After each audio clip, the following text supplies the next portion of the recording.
हजुर त गृहस्थमा हुनुहुन्छ, हजुर जस्तो गृहस्थीसँग मेरो पिताजीले म जस्तो ब्रह्मचारीलाई ज्ञान लिन पठाउनु भयो। यो त अचम्म लाग्यो मलाई। अनि त्यो पनि तपाईँ विधेयी अरे, कसरी विधेयी हुन सक्नुहुन्छ? आफ्नो देहलाई पनि आफ्नो नमान्ने, शरीर पनि मेरो होइन भन्ठान्ने तपाईँ कसरी हुनुहुन्छ? मलाई ज्ञान भन्नुहोस्। तब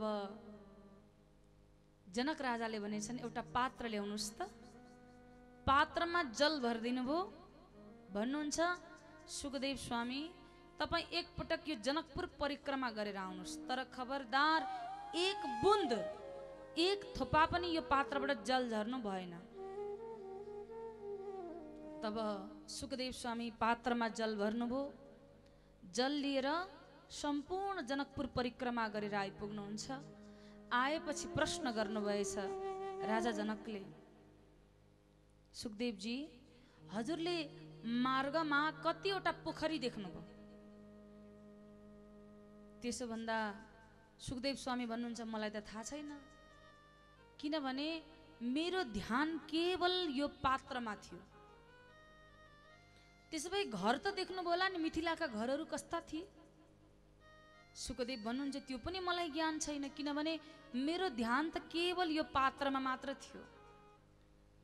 स्त्री कस्ता थिए, कोही पुरुषहरू कस्ता थिए, बालबालिका कस्ता थिए, फूल वृक्षहरू कस्तो थियो, केही त देख्नुभयो? सुखदेव भन्नुहुन्छ त्यो पनि मलाई थाहा छैन, किनभने मैले त केवल यो पात्रमा मात्र ध्यान दिएँ। तब राजा जनक भन्नुहुन्छ मैले पनि यो राज्यमा बसे तापनि, म राजा महाराजा भए तापनि मेरो ध्यान केवल परमात्मामा छ। यसकारण कर्म म गर्छु, तर म प्रेम मेरो प्रभुलाई गर्छु। यही हो। यो गृहस्थमा बसेर पनि भगवान के भन्नुहुन्छ? 4 आश्रम छन् रे, एउटा ब्रह्मचारी आश्रम, एउटा गृहस्थ आश्रम, एउटा सन्यास आश्रम, एउटा वाणाश्रम। यी 4मा पनि जसले गृहस्थमा बसेर मेरो ध्यान, मेरो पूजन, मेरो स्मरण गर्छ त्यो भक्त मेरो लागि अति प्रिय हुन्छ। सबैले भन्नु राधे राधे। त्यही भएर उच्च हो यो गृहस्थ धर्म। अनि त्यसमा पनि भगवानको ध्यान हेर्नुहोस् त कति सहज छ। भगवानले भन्नुभएको छ र यहाँ आज सुखदेव स्वामीलाई ज्ञान दिएर पठाउनु भयो। गएर उनी सुखदेव स्वामीले आफ्नो गुरुदेव यानी कि वेदव्यासजीबाट 18,000 श्लोक रूपी भागवतजीको ज्ञान लिनुहुन्छ र लिएर त्यही कथा परीक्षित महाराजलाई सुनाउनुहुन्छ। तब यहाँ परीक्षित महाराज को हो भन्ने प्रसङ्ग आउँछ र परीक्षित महाराजको प्रसङ्ग आएपछि यहाँ महाभारतको प्रसङ्ग आउँछ। किनभने भागवत भनेको नि, भागवत भनेको 17 पुराण, 108 उपनिषद, महाभारत, 4 वेदको सार हो भागवत। त्यही भएर भागवत सबैभन्दा उच्च मानेको कारणले श्रीमद् तिलक लगाएको। 3वटा ग्रन्थमा मात्र श्रीमद् लगाउन मिल्छ। बुझ्नुभयो नि? कतिवटा ग्रन्थमा भरे भोलि प्रश्न भरे बेलुका सोध्ने बेलामा आउँछ कि आउँदैन विचार गर्छु नि म। सबैले भन्नु राधे राधे।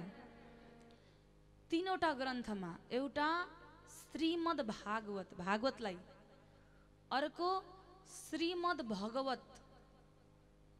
भगवत र भागवत फरक छ नि, बुझ्नुभयो हजुरहरूले? भगवत भनेको भगवानको मुखबाट निस्केको भएर भगवत, भागवत भनेको भगवानको लीला भएको कारण भागवत। त्यही भएर श्रीमद् भगवत भनेको चाहिँ कुरुक्षेत्रमा भगवानले स्वयं आफ्नो मुखबाट अर्जुनलाई दिएको ज्ञान 700 श्लोक भएको भगवत गीता, त्यो चाहिँ श्रीमद् भगवत गीता।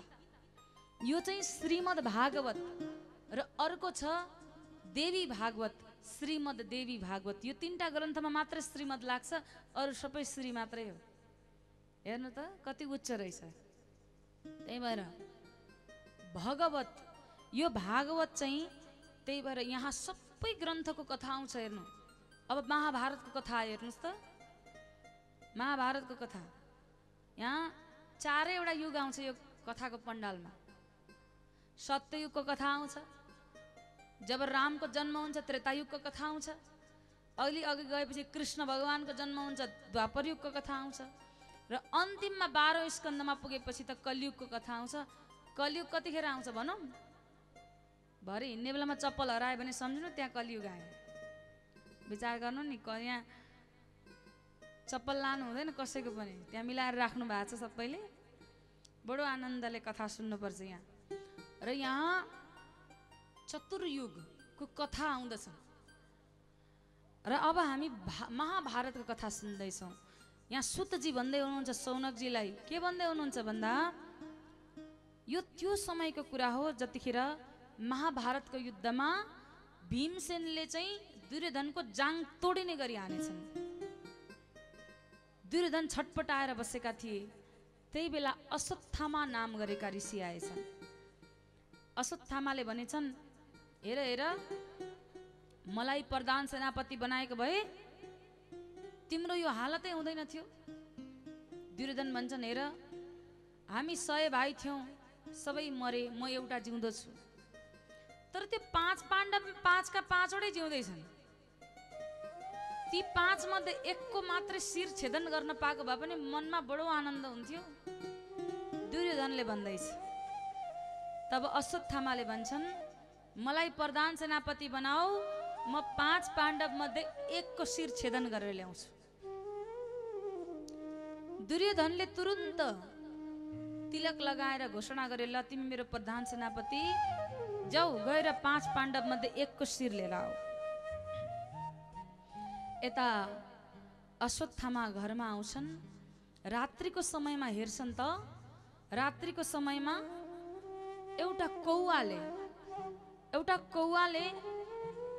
फुल पारेको रहेछ र त्यो कौवाका बच्चाहरूलाई राति आँखा देख्ने उल्लुले ठुङ्गी ठुङ्गी मार्दो रहेछ।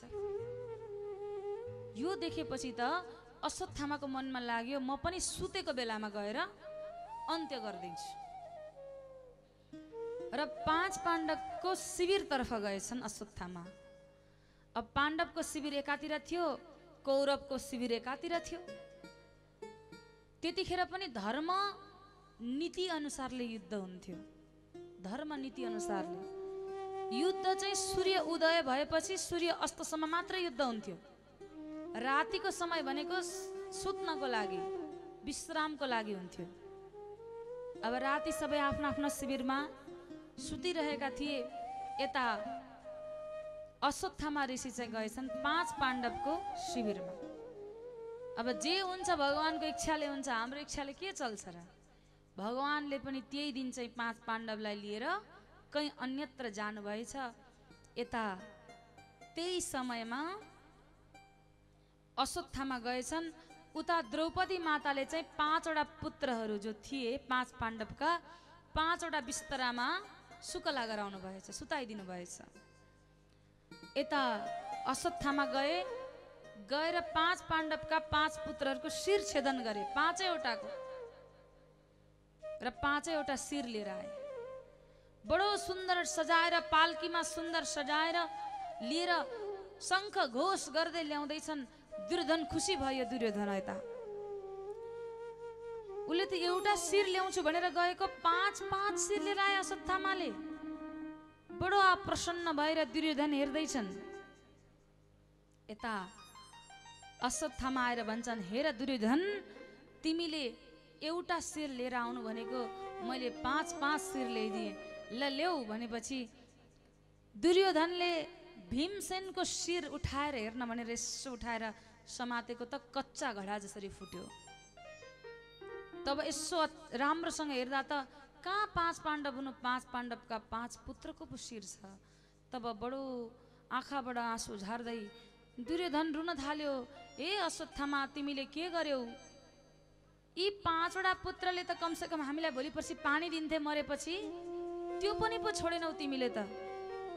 अब मरेपछि त अधोगति, अब के हुने भो नि हाम्रो गति? मरेपछि पानी दिने पनि कोही छोडेनौ तिमीले भनेर रुँदा रुँदै दुर्योधनको मृत्यु भयो। किनभने दुर्योधनलाई श्राप थियो कि एउटै कारणले खुसी हुनु, फेरि एउटै कारणले दुखी हुनु पर्यो भने मृत्यु हुन्छ भनेको थियो। दुर्योधन त मृत्यु भयो। अश्वत्थामा त्यहाँबाट भागे, किनभने अब 5 पाण्डवले छोड्ने बाला छैनन् भनेर त्यहाँबाट भाग्छन्। यता बिहान हुन्छ, माता द्रौपदी 5 पुत्रहरूलाई उठाउन भनेर जानुहुन्छ।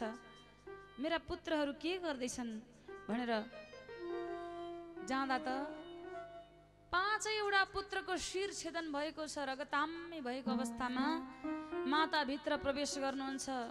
आँखाबाट बलित्र धारा आँसु बगाउन लाग्नुभयो माता। आजकल आमाहरू आफ्ना सन्तान यसो ज्वरो मात्रै आओस् त कति पीडा हुन्छ। अस्पताल दौड्याउन लानुहुन्छ, कसो गर्नुहुन्छ। यहाँ त 5वटा पुत्रको शिर छेदन गरिदियो कसैले, त्यो पनि सुतेको बेला। तब आँखाबाट आँसु झार्दै भन्न लाग्नुभयो, यहाँ जोर जोरसँग माता शिशूनां निधनं सुतानां निशम्य घोरं परितप्यमाना। हे भगवान, यो मलाई के आइलाग्यो। 5-5वटा पुत्र, एउटा होइन, दुईटा होइन, 5 पुत्र आज सुतेको अवस्थामा। यो घोर के देख्नु पर्यो म एउटी आमाले। कहिले मलाई भारी सभामा सारी तान्न आइपुग्छन् दुशासन, कहिले मलाई 5वटा पुत्र सुताएको अवस्थामा कसैले आएर हत्या गरिदिन्छन्। आज यही देख्नको लागि म जीवित भएको थिएँ त। हे भगवान, त्यो घोर युद्धमा म किन मरिन। कहिले आएर कसैले भारी सभाको बीचमा त्यो सारी खोज्दै गर्दा कोही जोगाउन आएनन्। भगवान आइपुग्नु भयो। आज 5वटा पुत्र यो अवस्थामा म कसरी सहौँ प्रभु। लाहाको घरमा आगो लगाउँदा म किन मरिनछु। त्यही समय बरु मेरो मृत्यु भएको भए हुन्थ्यो। आज यो मैले के देख्नु पर्यो प्रभु। आज यही देखाउनलाई मलाई राख्नु भएको थियो हजुरले। बडा आँखाबाट आँसु झार्दै रुन लाग्नुहुन्छ। हे भगवान, एउटा पुत्र होइन, दुईटा होइन, 5 पुत्रको अन्त्य भयो। आज यस्तो अवस्थामा मैले के देख्न पर्यो। त्यति बेलै 5 पाण्डव त्यही आइपुग्छन् भगवान कृष्णको साथमा। तब भगवान कृष्ण यहाँ आज अर्जुन भन्छन्, हे द्रौपदी, जसले हाम्रो सन्तानको यसरी अन्त्य गर्यो त्यो आतताईलाई, त्यो हत्यारालाई म तिमीलाई साँझसम्म ल्याएर जिम्मा दिन्छु है। तिमी चित्त नदुखाऊ, तिमी नरौ। बडा सम्झाउनुहुन्छ, तर आमाको मन कसरी सम्झिन्छ। आफ्नो सन्तान आफ्नै आँखा अगाडि आज एउटा होइन, दुईटा होइन, 5 सन्तान त्यो अवस्थामा छन्।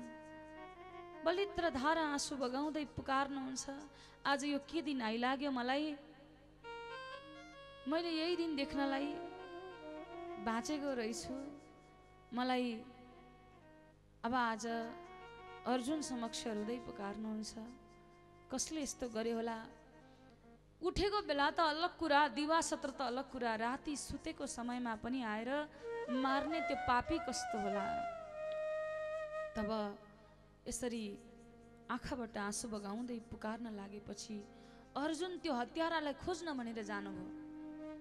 कृष्णलाई साथमा लिएर जानुहुन्छ। तब जब अश्वत्थामालाई भेट्टाउनुहुन्छ, घोर युद्ध हुन्छ। युद्धमा ब्रह्मास्त्र छोडाछोड हुन्छ। दुवैले आफ्ना आफ्ना ब्रह्मास्त्र फिर्ता ल्याएर फेरि ब्रह्मास्त्र फिर्ता ल्याउँछन् र समातेर आज फेरि उनी द्रौपदी समक्ष हत्यारालाई ल्याएर छोडिदिन्छन्।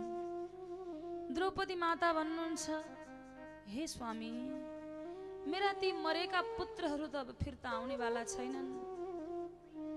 ती त गइसके। अब तिनीहरूलाई म फेरि प्राप्त गर्न सकुला भन्ने मेरो आश छैन। अब रात्रिको समयमा आएर यी अश्वत्थामाले नै मारेछन् भने पनि अब यसलाई के गरौँ त। दण्ड दिँदा त यिनलाई पनि मृत्युदण्ड दिनु पर्यो। यिनलाई मृत्युदण्ड दियो भने यिनकी आमा पनि म जस्तै अनाथ हुन्छन्, म जस्तै बेसहारा हुन्छन्। तिनलाई जसरी आज मलाई पुत्र वियोग परेको छ, यिनको अन्त्य गर्यो भने यिनकी माता कृपी पनि पुत्र वियोगमा रुन्छन्। त्यो पुत्र वियोग मैले त सहनु पर्यो, यिनकी आमालाई सहने नबनाउनुहोस्, मेरा मरेका पुत्र फिर्ता आउँदैनन्। अब तब यसरी द्रौपदी माताले भनेको सुनेपछि आज अर्जुन भन्छन्, प्रभु म के गरौँ त?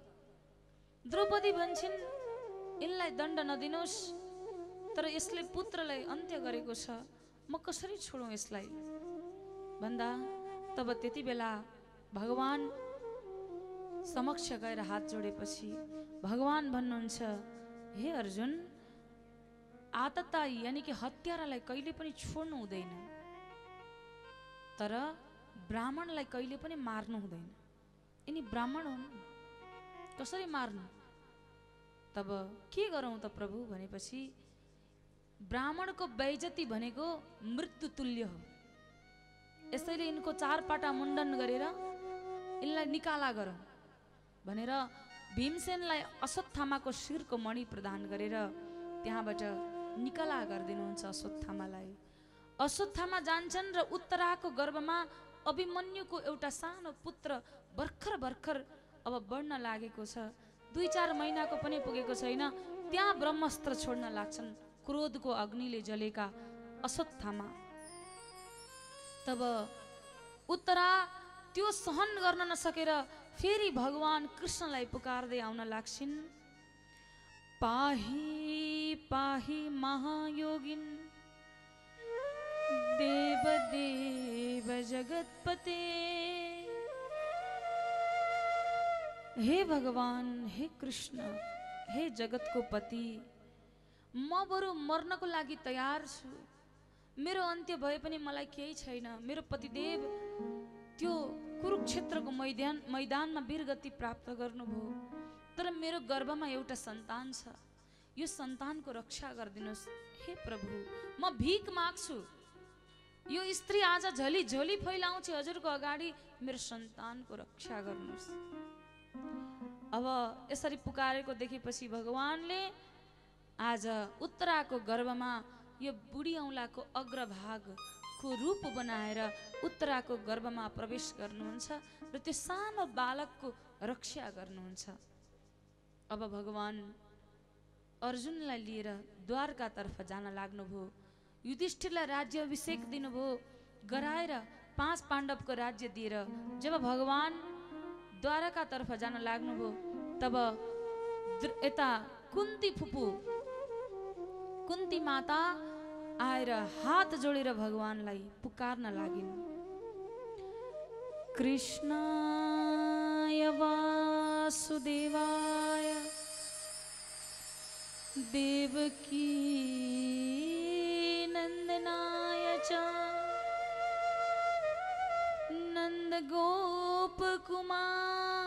नन्दगोपकुमाराय गोविन्दाय नमो नमः। नमः पंकजनाभाय नमः पंकजमालिने नमः पंकजनेत्राय नमस्ते पंकजांगये। आज श्री कुन्ती फुपूले हात जोडेर स्तुति गरेको देखेपछि भगवान भन्नुहुन्छ, फुपू म हजुरलाई के दिउँ? म बडा प्रसन्न भएँ, अति खुसी भएँ, के दिउँ म हजुरलाई भनेर पुकार्नुभयो। तब कुन्ती फुपू भन्नुहुन्छ, विपदः सन्तु नः, विपद दिनु रे।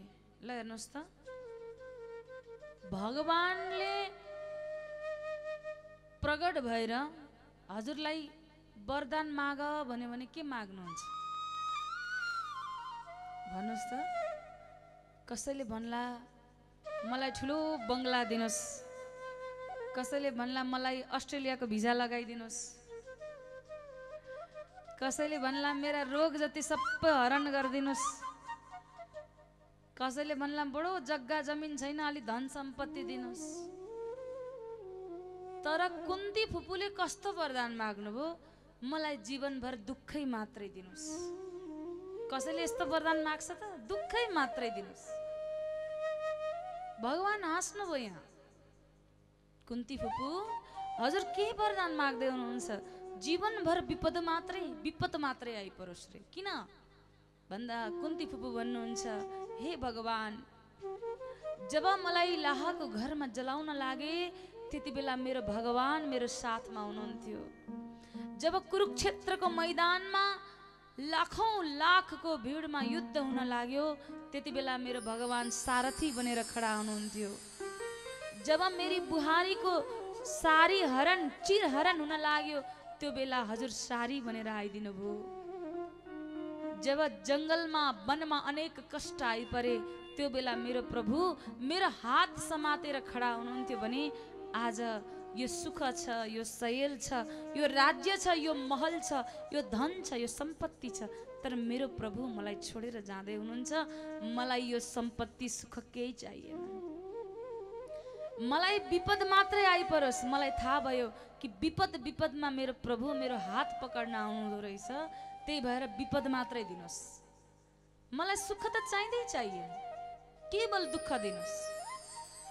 हामीलाई पनि जब सुख हुन्छ नि भगवानको याद आउँदैन। जब अस्पतालमा बिरामी भएर छोरो पुर्याएको छ त्यति बेला भगवानको याद आउँछ, हे भगवान रक्षा गर, हो कि होइन? जब कष्ट हुन्छ नि अनि बल्ल भगवानको याद आउँछ। सुखमा कहाँ भगवानको याद आउँछ? भगवानको याद आउँदैन सुखमा। जब दुःख आइपर्छ अनि भगवानको याद आउँछ। भगवान पनि भन्नुहुन्छ, यदि दुःखमा याद गर्छस् भने तँलाई दुःखै मात्रै होस्, किनभने भगवानको स्मरण त हुन्छ। त्यही भएर सुखमा पनि दुःखमा पनि भगवानलाई पुकार्नुहोस् र भन्नुहोस् कि हे भगवान, हाम्रो घरमा पनि एक दिन अवश्य आइदिनुहोस् र यो गरिबको झुपडीमा पनि एक दिन अवश्य दर्शन दिनुहोस् भनेर पुकार गरौँ। हे कृष्ण आइदेऊ न क्षमा क्षमा नाचेर, हे कृष्ण आइदेऊ न क्षमा क्षमा नाचेर, गरिबको झुपडीमा मुसु मुसु हाँसेर, मुसु मुसु हाँसेर,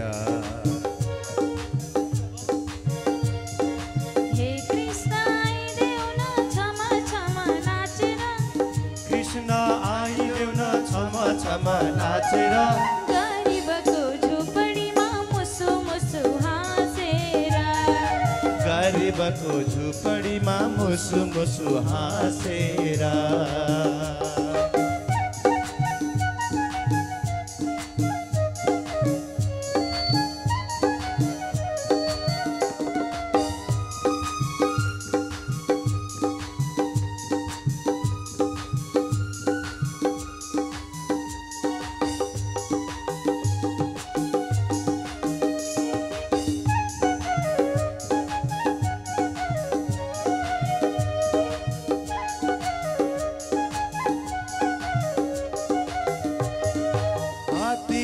घोडा छैन तिमीलाई चढाउने, हात्ती र घोडा छैन तिमीलाई चढाउने, तिनै लोक तिमी नै हो कसरी बुझाउने, तिनै लोक तिमी नै हो कसरी बुझाउने।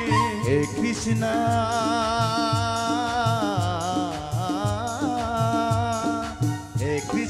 आइदेऊ न टुकु हिँडेर, हे कृष्ण आइदेऊ न टुकु हिँडेर, गरिबको झुपडीमा मुसु मुसु हाँसेर, गरिबको झुपडीमा मुसु मुसु हाँसेर। जय हो।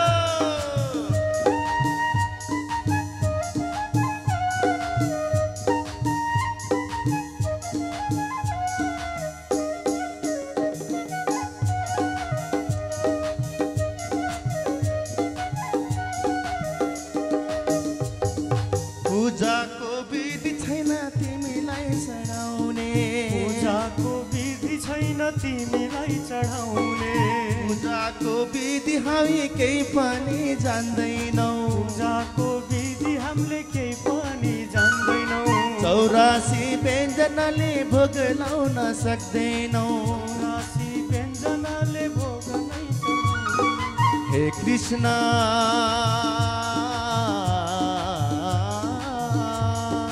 हे कृष्ण खाइदेऊ न मुसु मुसु हाँसेर हे कृष्ण आइदेऊ न मुसु मुसु हाँसेर गरिबको झुपडीमा मुसु मुसु हाँसेर गरिबको झुपडीमा मुसु मुसु हाँसेर।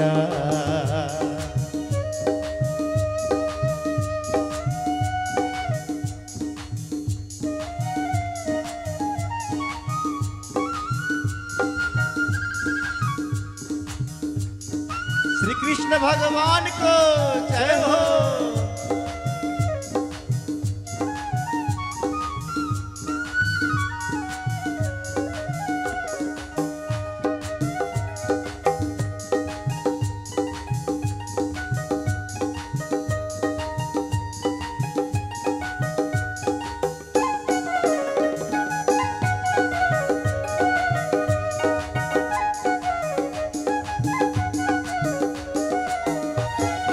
गोकुलका कृष्ण तिमी ग्वालाहरू साथमा गोकुलका कृष्ण तिमी ग्वालाहरू साथमा कदमको रुख मुनि बाँसुरी छ हातमा बाँसुरी छ हातमा हे कृष्ण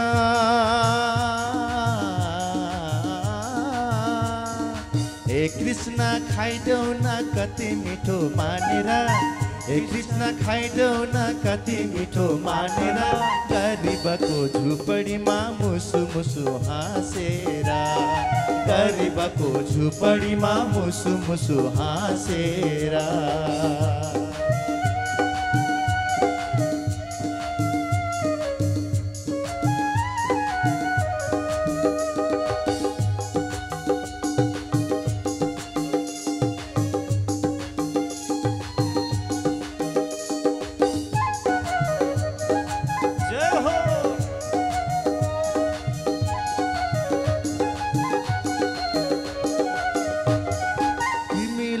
देख्छौ सधैँ दिन दुखीको साथमा तिमीलाई देख्छु सधैँ दिन दुखीको साथमा सधैँ हुन्छौ तिमीहरू भक्तको साथमा सधैँ हिँड्छौ तिमीहरू भक्तको साथमा हे कृष्ण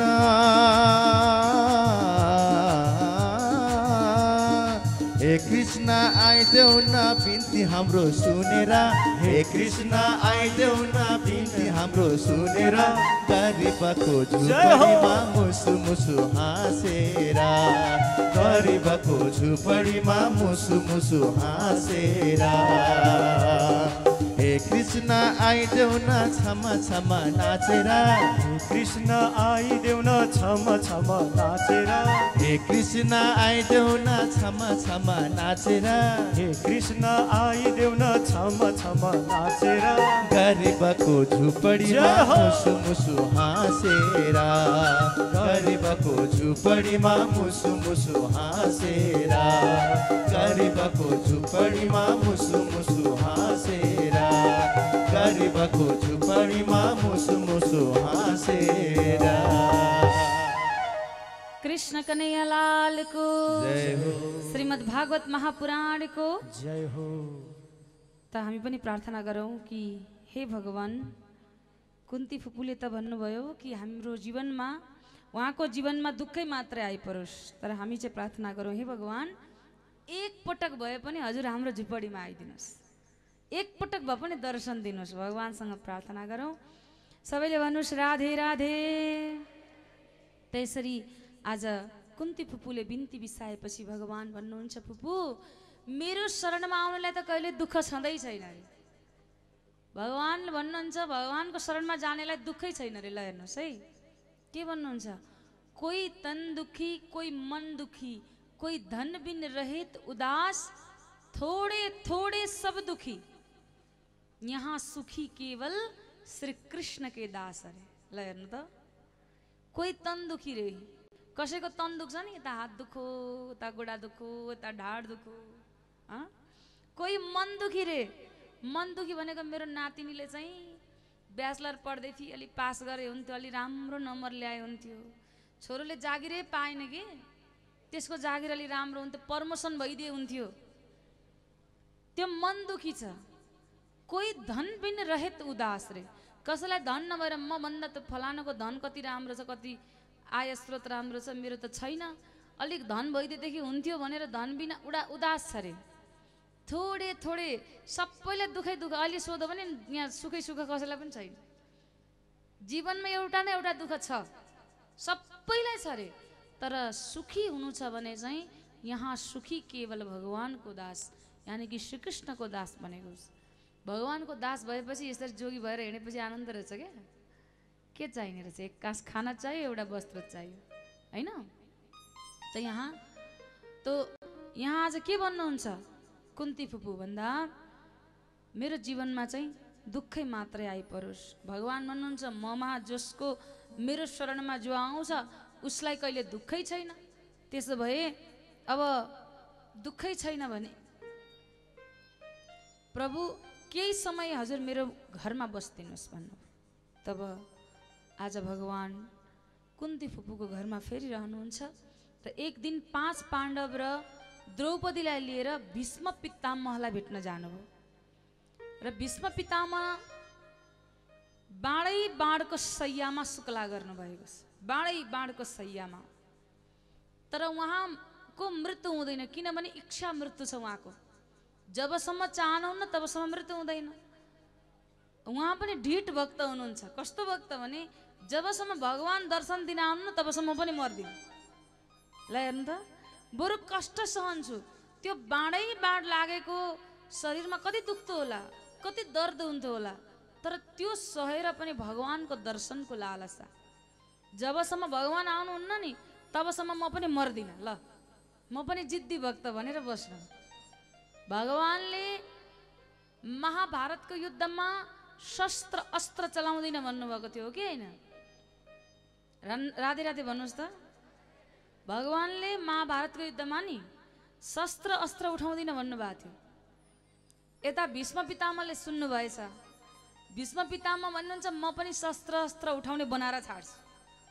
ल हेर्नु त, अब भक्तको बोली पुग्छ कि भगवानको बोली पुग्छ? अब हेर्नुहोस्, अब यता युद्ध प्रारम्भ भयो, भगवान त सारथी भएर बस्नु भएको छ। यता भीष्म पितामहले पनि छानिकन भगवानलाई तीर हानेको गर्न थाल्नु, जानिकन। अन्तमा केही नलागेपछि भगवानले अर्जुनको रथको पाङ्रालाई चक्र बनाएर भीष्म पितामह भएको ठाउँमा आउनुभयो। भीष्म पितामह भन्नुहुन्छ भगवान हजुरले शस्त्र उठाउनु भयो, मैले वाद्य बनाएँ। हजुरको वाणी पुग्यो कि मैले बोलेको वाणी पुग्यो? भगवान भन्नुहुन्छ अहम भक्त पराधीन हो, मेरो भक्तको बसमा छु नि त म त। भक्तले जे भन्छ त्यो त पुरा गर्नै पर्छ मैले त।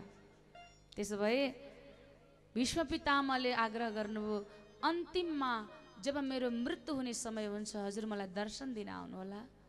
तब भगवान आज 5 पाण्डव र द्रौपदीलाई लिएर दर्शन दिन पुग्नुभयो।